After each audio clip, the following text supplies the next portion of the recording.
Hello বন্ধুরা, কেমন আছো? আশা করি সবাই ভালো আছো। আজকে তো দুটো ভাই আছে, পার্থ আর রাজ। তো এদেরকে নিয়ে একটু ঘুরতে বার হয়েছি। তো আজকে আমরা যাচ্ছি নদীর দিকে অনেক দিন পরে।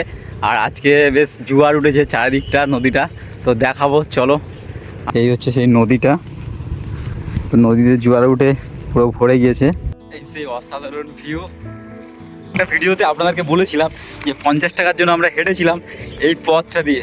গরমের দিনে আমরা তখন এই রাস্তা দিয়ে প্রায় 4-5 কিলোমিটার হেঁটেছিলাম জাস্ট 50 টাকার জন্য।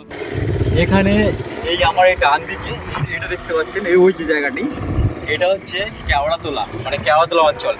এটা হচ্ছে নেতাজি গ্রাম পঞ্চায়েত, মানে এটা আমাদের জুমাইনস্করে পড়ছে। আর এটা হচ্ছে আমাদের বাবুরমহল গ্রাম পঞ্চায়েত, মানে এখানে তিনটি কি চারটি জায়গার ভাগ আছে।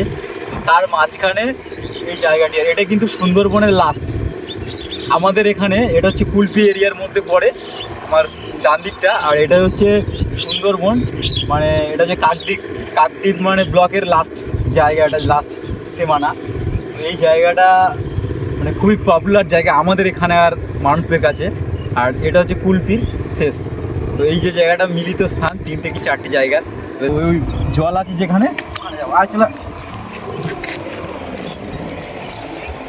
মাছ আছে এখানে। হ্যাঁ, জোয়ার উঠেছে, বেশিক্ষণ হয় না তো।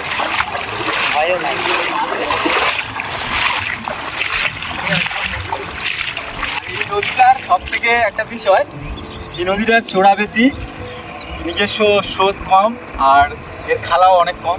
কারণ যার জন্য এখানে মানুষ খুব স্বাভাবিকভাবে ভালোভাবে যাতায়াত করতে পারে।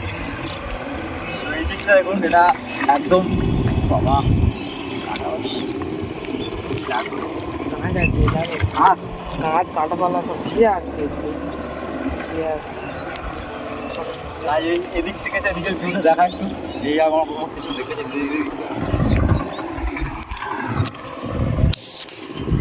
এই লাগছে। তো এই ভিডিওটা কেমন লাগছে বলবে। আর যেহেতু আমাদের এখানে এটা কোনো কলকাতা শহর না, এটা গ্রাম।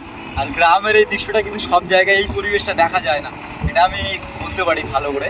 তো কারণ এই যে জায়গাটা, এরকম পরিবেশ খুবই কম দেখা যায়।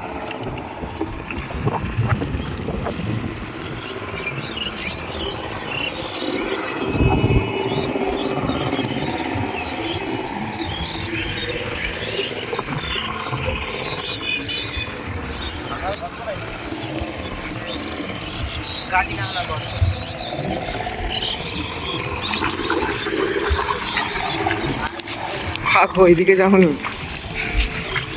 ভালো লাগছে, তুমি রাজে স্নান করতে পারলে এখানে চামচে আগে স্নান করে গেছে। হ্যাঁ, একদম পরিষ্কার জল।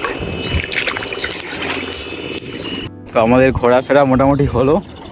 এখন আমরা বাড়ির দিকে, বলতে আমরা যেখানে এসেছিলাম যাবো। ছোটো আগে চলো।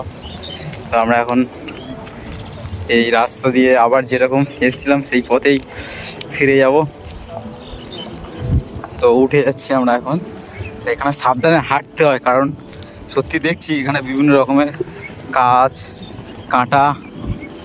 কারণ এখানে নদীর জোয়ারের স্রোতে ভেসে আসে, তো এই যে নদীর আবর্জনাগুলো বয়ে নিয়ে আসে, সেগুলো উঁচু উঁচু স্থানে জমে যায়। আর এখান থেকে ছোট্ট করে একটা টান যাচ্ছে এই সামনে দিয়ে, এখান থেকে ওই সে নদীর পাড়ে চলে যাচ্ছে। তো এটা আসার সময় আমি ফিল করেছিলাম, ওরা এখন ফিল করছে। কই খেলা কই? এই তো এটা কেরা ফল, তাই তো? এখন টক হয়েছে, তাই টক হয়নি। তো এখন নদীটা কত সুন্দর লাগছে, পুরো মায়াবী পরিবেশ। সেই টাটা। নদীকে আমরা একবার লাস্ট বারের মতো টাটা বলে দিলাম আজকের মতো। যদি আবার পরে কোনো যদি সময় হয় একদিন আসবো।